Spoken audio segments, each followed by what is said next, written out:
to point something out to y'all. Something I found early this afternoon. Pardon me if I don't sound poppy.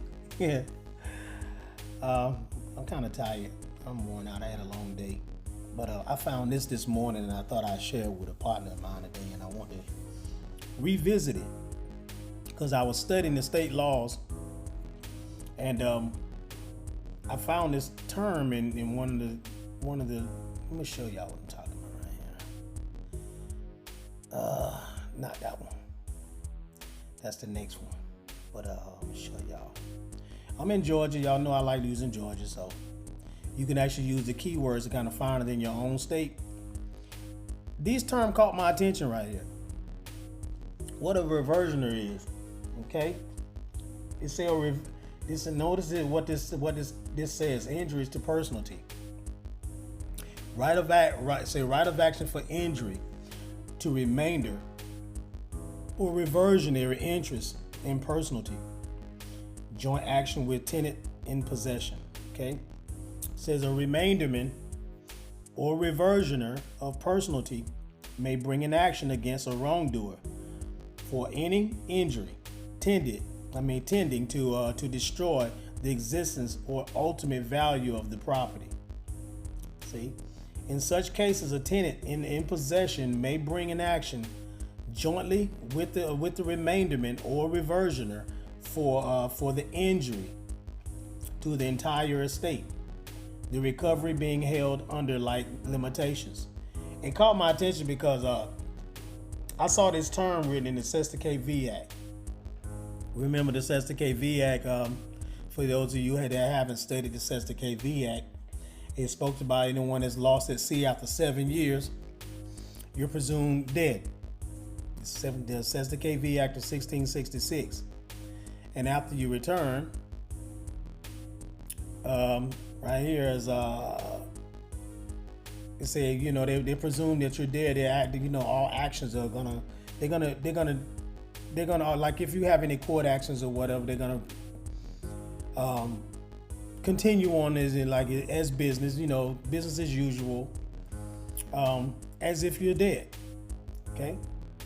Now, in some states they may use the word absentee, missing. They even use the word incapacity to describe. They use that word as well, but that has a definition of its own. But there are other things that qualify you to being incapacitated, okay, which is also being missing, lost at sea, as they may call it. Okay, so if the supposed dead man proved to be alive, then the title is revested. Action for means for mean profits with interest. Notice this term right here. We saw this term written in here. There's the reversioners again. We see that written in there. We saw it written at the beginning up here. Okay, let's look up the term reversioner real quick. This is Black's Law Dictionary, as y'all already, I think y'all see that at the top of the page. Black's Law Dictionary, 2nd edition. So a person who is entitled to an estate in reversion by an extension of its meaning, one who is entitled to any future estate or any property in expectancy. Okay, I'm gonna go to we're gonna also read from Cornell Law. Reversion, a future interest that the grantor keeps, say, follows fetail estates, life estates, and the terms of years, say, contrast with remainders. Okay, let's see, I'm gonna click on this life estates right here. I like how it broke down life estate. What it means is a life estate is an interest in property that lasts only for the life of a specific person, usually the possessor of the estate. The owner of a life estate cannot leave the property to anyone in their will, as their interest in the property will terminate at their death. The holder has full rights to possess and use the property, and may also transfer their interests during their lifetime. So I guess this kind of reminds me of when I was a kid. When I was a child, my aunts used to always tell me about how my grandmother willed my father to his older sisters, because my dad's the baby out of all of his siblings, and say willed my father to the sisters. And I don't know where she got that concept from, but they continue to always say that all throughout the years. That's what they always regurgitated what grandma said. Well, it's kind of funny. This kind of remind me of when she was, I guess that was her interest, or she kind of saw dad as some property, I don't know. And she was like willing my father to his sisters. Really, that's her intention, really for them to take care of him. That's pretty much what she really meant. But for her to use those words, that choice of words, that's what it's kind of remind me of. But you can't will you can't leave that in a will and say, I'm willing a child to you, I'm willing, the interest or whatever. Anyway, that's just something that's just a side note. That's just something I thought about. But anyway, you see the definition of life estate. So I'm gonna go back to, where was he? I'm gonna go, okay, I can go, I'm done with the reversioner part. But let's go back here. So we see what reversioner is. So when I did a video on this before, I didn't look this word up. I read it and went across it, probably because there's seem like so many typos in this whole thing. It's kind of hard to understand if you read it too damn fast. And I tend to think while I'm reading. So it was probably easy for me to kind of go across it, thinking it, and then not really pausing for a second to look deeper into that word. Now, matter of fact, I might as well look up lessors too, just as a side note. Let's see what I can do with lessors. Lessors, legal definition. Is the owner of property who contracts with another. Okay, now we see that's what that is. It's a lesser. Say the lessee with another, the lessee to allow them to take temporary possession of their property through a lease.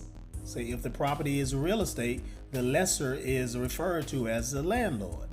Okay, so now we see that. Now go back there, you can understand these things when you pause and look up the words. Now we see that's what these people are, lessors and reversioners. Now, it seemed like we would qualify as the reversioners. You know what I'm saying? Because after 7 years, you're presumed to be dead. And you don't even know it. But what caught my attention is the fact that this thing is talking about, I guess I'm kind of linking this in with the power of attorney when I've been talking about that for months now. And you're talking about property right here.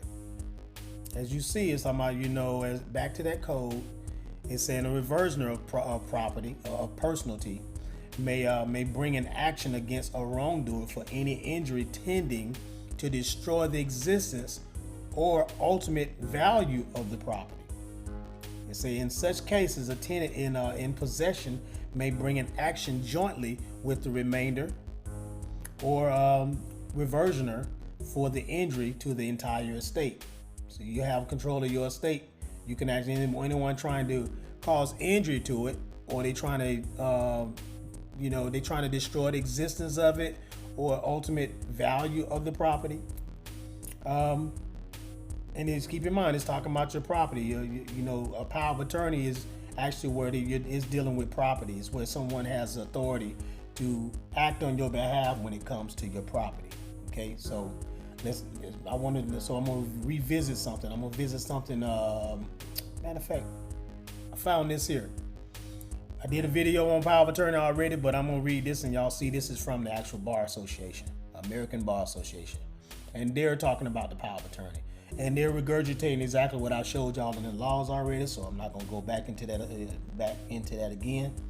I'm gonna read something so I can show y'all how powerful a power of attorney is when you understand just follow me.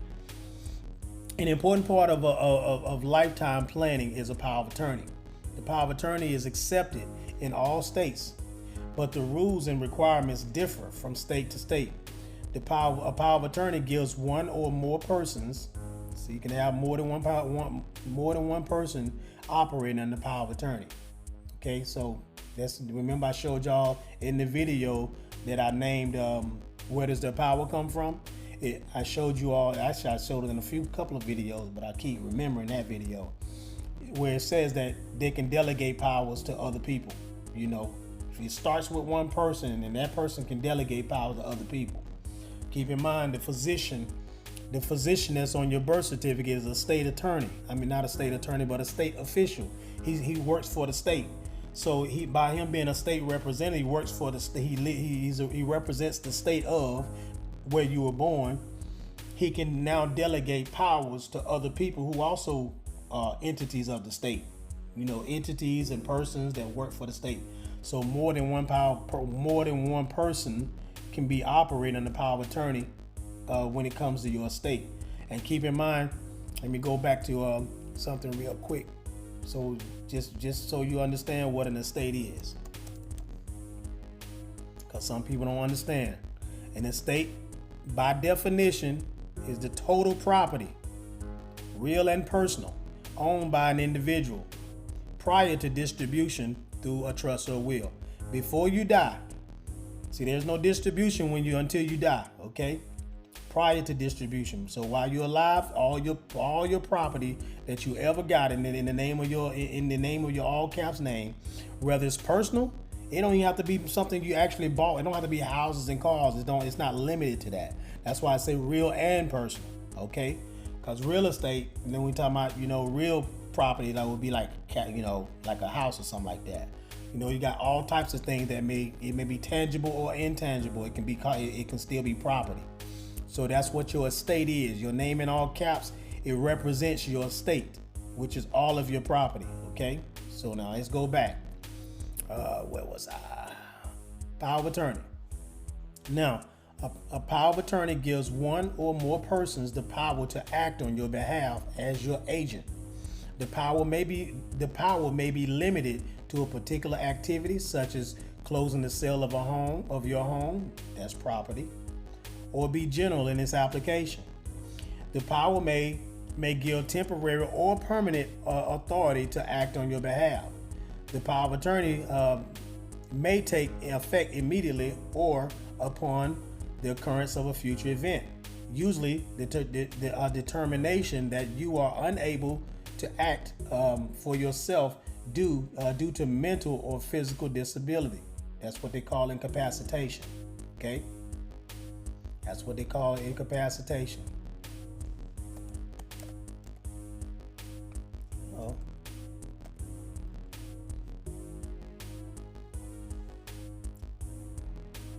Incapacity is a term used across different areas of a legal landscape that reflects one's inability to perform various functions. Say a lack of physical or mental cognitive ability that results in a person's inability to manage their own personal care, property, or finances. A lack of ability to understand one's actions when making a will or other legal documents. That's you when you don't know how to operate when it comes to the court. You're operating when you don't know how to navigate. You don't know how to answer a summons. You're operating under the state of incapacitation. That's this term, incapacity. Okay, the inability of an injured worker to perform their job. This may qualify the worker for disability benefits or workers' compensation. So under the Family Medical Leave Act, the inability to work, attend school, or perform other regular daily activities due to a serious health condition, treatment for the condition, or recover from the condition. So you see, this is what incapacity means. That's how you're operating when we first born. This is our state when we're first born. We don't have the ability, the physical or mental ability to do anything for ourselves. We come out vulnerable. That's why the physician on your birth certificate, due to your mother's consent, she gave them the ability to do these things on your behalf. That's why even the medical, when it comes to all this stuff, she gives them consent to do all of this. Okay, and even when you reach the age of majority, you never revoke this. So they're still doing this. Even you as a grown man or woman, they're still doing this because you're still in a state of incapacitation. Okay? Now, well, let me go back. Power of attorney, mental or physical disability. So that's the term they use, incapacitation. The latter is called a springing power of attorney. That's when it's say for upon some future event. Okay? The power of attorney may be revoked. Power of attorney may be revoked, but most states require written notice of revocation to the person named to act for you. This is why I tell everyone, when you first get summons to come to court to appear, quote unquote, to appear in court. This is why I tell you the first thing you need to do is revoking the power of attorney. It's a notice of revocation, because if you don't have proof that you actually revoked the power of attorney, then they're gonna operate go in there with the presumption that they can actually just railroad you and do what they want. They're gonna act as if they already have authority to do what they want to do. Okay, because they have personal jurisdiction. Keep in mind, they're dealing with your person. Your all caps name is your person. Your name in all caps is your person. That's the name of your estate. And they have personal jurisdiction. So when you go in there talking about, well, do you have I'm here to challenge jurisdiction? Yes, they do, because your mother gave it to them. They gave them personal jurisdiction when you were born, before you were born, actually, because the consent forms were signed before, when she first realized she was pregnant, and and so she needed to go through the procedure throughout the 9 months to make sure you were growing properly in her womb. So that's why she filled out those documents, those consent forms. And so yes, they have personal jurisdiction until you revoke it. Once you reach the age of majority, you need to be revoking it. That's how you take personal jurisdiction from them. Okay? The person named in the power of attorney to act on your behalf is commonly referred to as your agent or attorney in fact. Okay? With a valid power of attorney, your agent can take any action permitted in the document. Say if your agent must present, often your agent must present the actual document to invoke the power. For example, if another person is acting on your behalf to sell an automobile, his property, the person, the motor vehicle department usually will require the power of attorney to be presented before the agent's authority to sign the title would be honored. Similarly, an agent who signs documents to buy or sell real property, here we go, on your behalf must present the power of attorney to the title company. Here we go, they're talking about dealing with real property. Similarly, the agent has to present the power of attorney to a broker or banker to effect the sale of securities. They're dealing with securities as well on your behalf. Or opening and closing bank accounts. See, they're also managing your bank accounts that you actually open up when you go on child support. That's why they get to garnish your wages. They're delegating powers. Keep in mind that financial institution, that being Bank of America, Navy Federal, they're all financial institutions. And the court is a financial institution. So, and when they're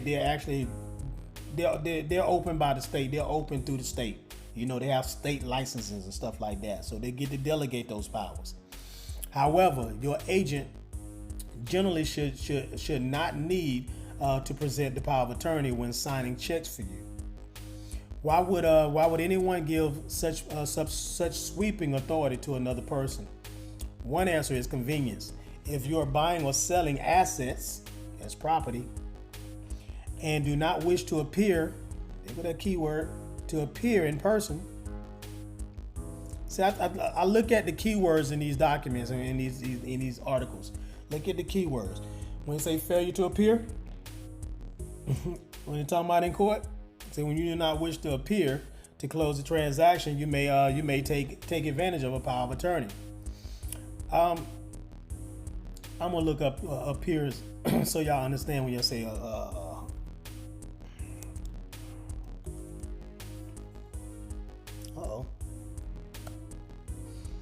appear is a verbal. Let's see. Let me see. Fail.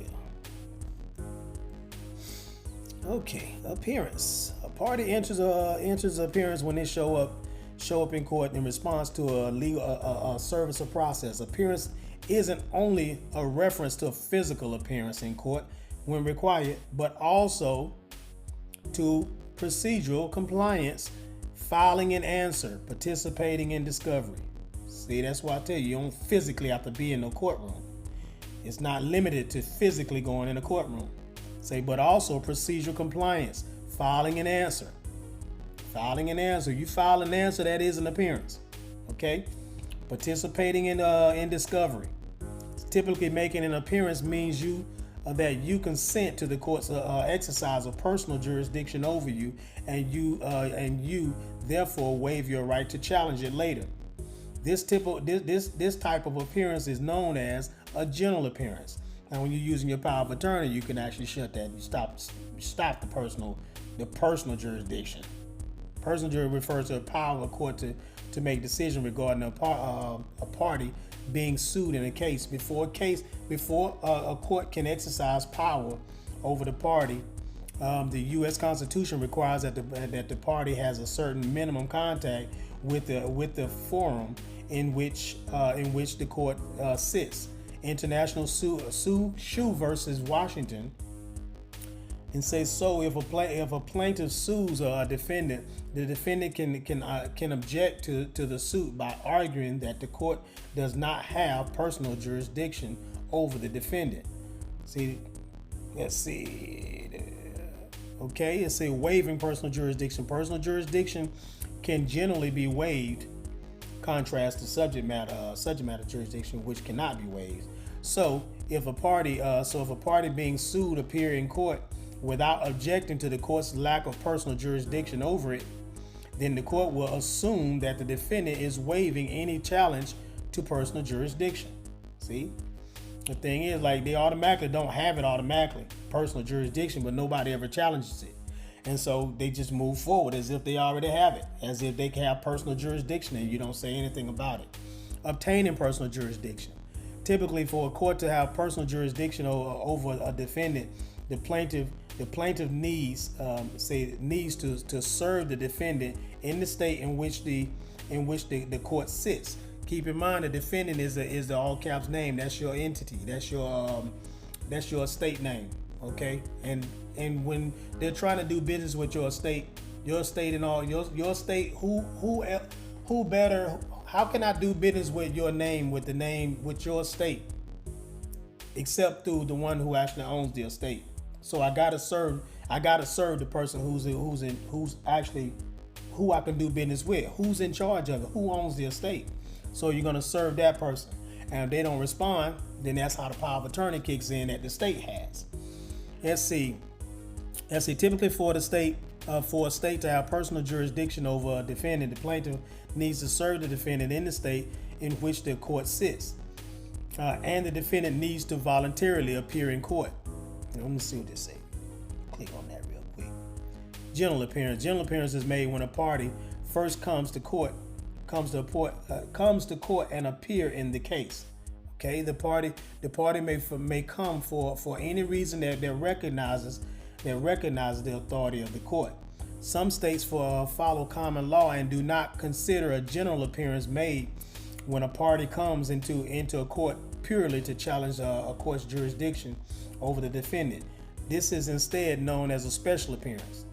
Okay, this is why I would use my power of attorney, and you file your answer in there, and you stating what your basically, depending on how you word your paperwork, you're not gonna word your paperwork acting as the name itself, because the name is not you. You have to state what your position is, what is your role, and you sign that document with your title, the title of, after your signature, after your autograph, you're gonna put your title after after your signature. What is your title in reference to this answer that you're filing in there?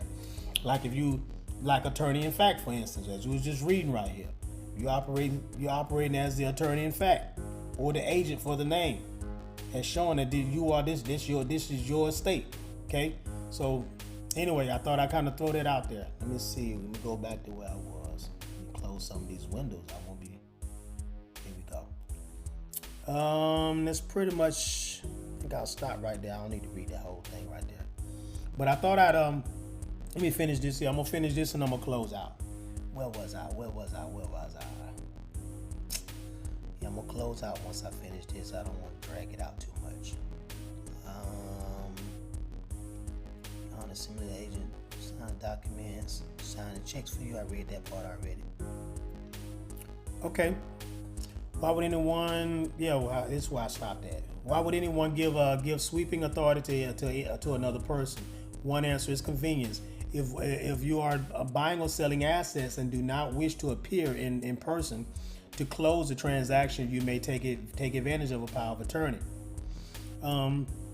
Another important reason to use a power of attorney is to prepare for situations when you may not be able to act on your own behalf due to absence or incapacity. There's that word. Such a disability. This is like absence, due to absence. Oh. That's what they do also when you don't show up in court. The state already has power, the power of attorney already, so they're gonna operate when you don't show up. You don't show up, you don't file no answer into the court case. I'm just reading between the lines when I'm reading this stuff, okay? So you don't show up, you file no answer in there, so they're gonna operate on your behalf. Because the power of attorney is already there. They need you to come in and consent some type of way to whatever their agenda is. If you don't show up and you don't file no answer, you don't object, nothing like that, you just going there, just kind of you letting them railroad you because you don't stand on your square.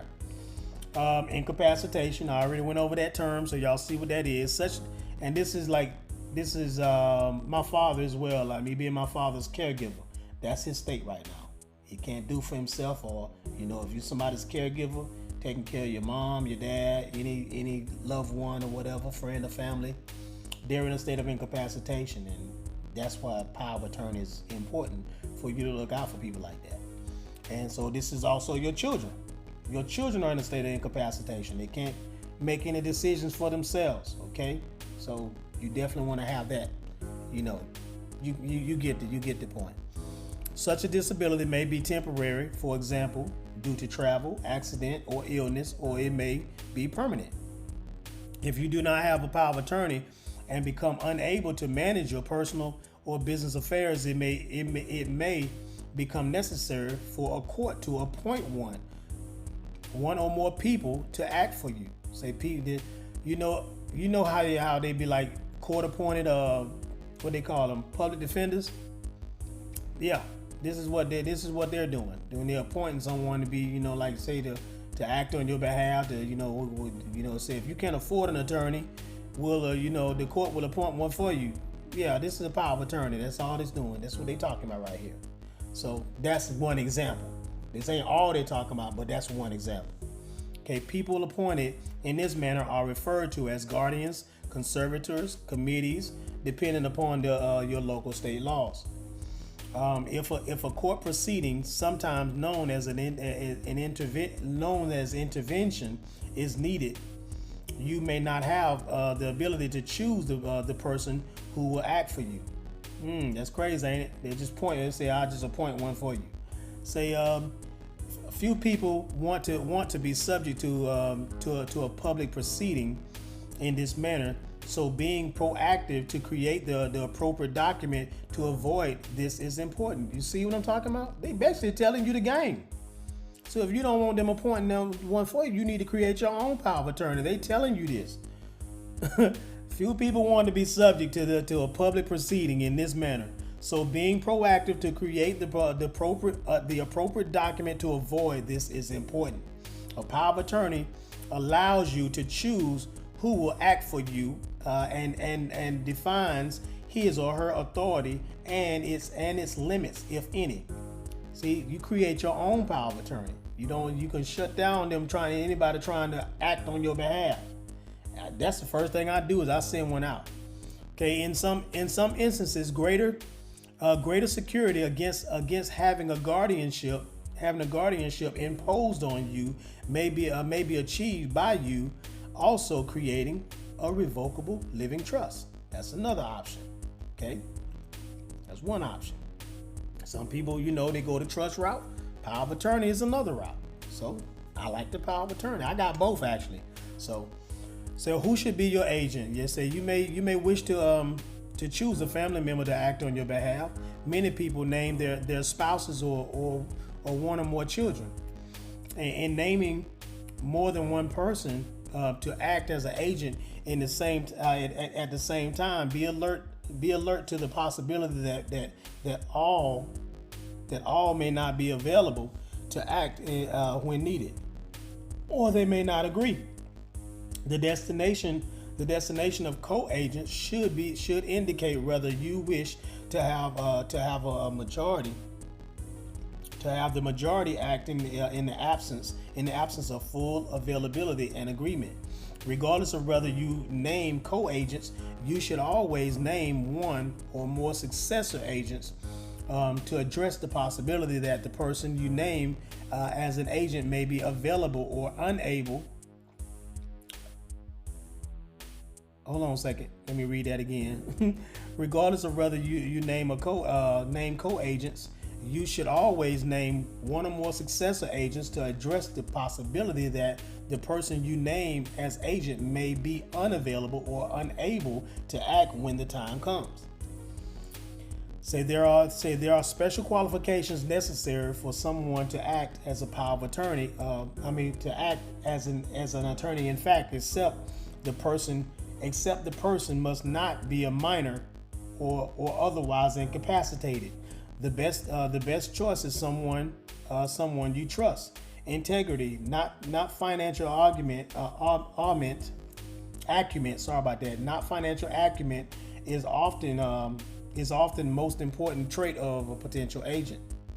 Let's see how the agent should sign. Most signs of. Okay, I'm gonna stop right there because that's you can actually look this up when the power of attorney expire. I think we already know about the rest of this stuff. So you want to go look this up. You can actually find this easily. I'm gonna back up and see what it says. I typed in power of attorney legal definition in the Google search. Scroll down here to Bar Association, American Bar Association. You can find it. Just click on that. That's where I got this article from. And so you can study it. And you can actually study power of attorney in your own state. But I wanted to bring that back because it's dealing with property. Power of attorney deals with your property. That's why I brought it up in relation to this term reversioner. Okay, and personally, say reversion of personality. Y'all know what that is, right? Let's see. I'm gonna close out some of these windows. Yeah, just so y'all get personality or personal estate. Say means all property which is movable in nature, has inherent value or is representative of value, and is not otherwise defined as realty. So I'm talking about now. So this one is different, like personal property as opposed to real property. So bottom line is that's what we're talking about here.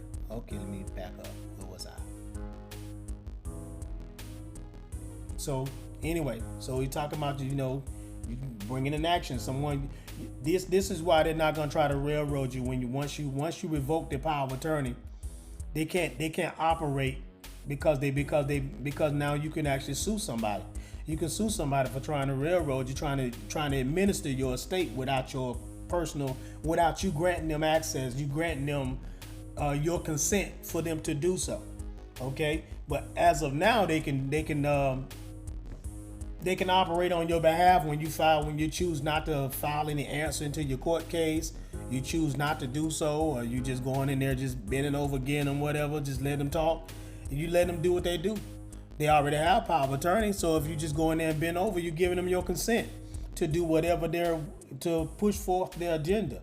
So you using the power of attorney, you can shut it down, and if they try to railroad you after that, then that's where this comes in at, okay? Because then you can bring an action against them for doing so. And this goes even deeper than this here. I just stopped at that one, because that's what I just clicked on right here. You can go into your own state statutes and read that, and read for yourself what it says about it. Use these keywords in your state, and you'll see exactly what I'm talking about.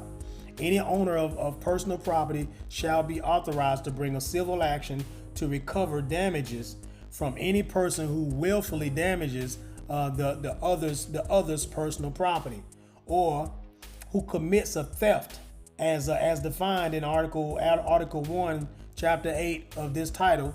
Of Title 16, involving the owner's personal property. Okay. And so this is what you're talking about. So you can actually sue somebody if they do that. They're not going to railroad you after that. So because they have limitations. And this is how you take personal jurisdiction from the court. From anybody trying to administer your estate without your consent. You have to revoke their power of attorney. Okay, so I'm gonna get on off here. I can't say that enough. I keep saying it over and over because I wanted to get in your spirit so you can understand it. Okay, so I was just studying this while I was just kind of just looking over some stuff early this morning, and so once I found it, I just knew I was gonna make a video about it. So I guess I'll just talk about the reversioners. That's what I'm gonna talk about. That's what I'm gonna name it, I guess. But anyway, if you haven't liked and subscribed already, go ahead and do so, and we'll see y'all in the next video. Feel free to share these videos, share them across far and wide, and I'll see y'all in the next video.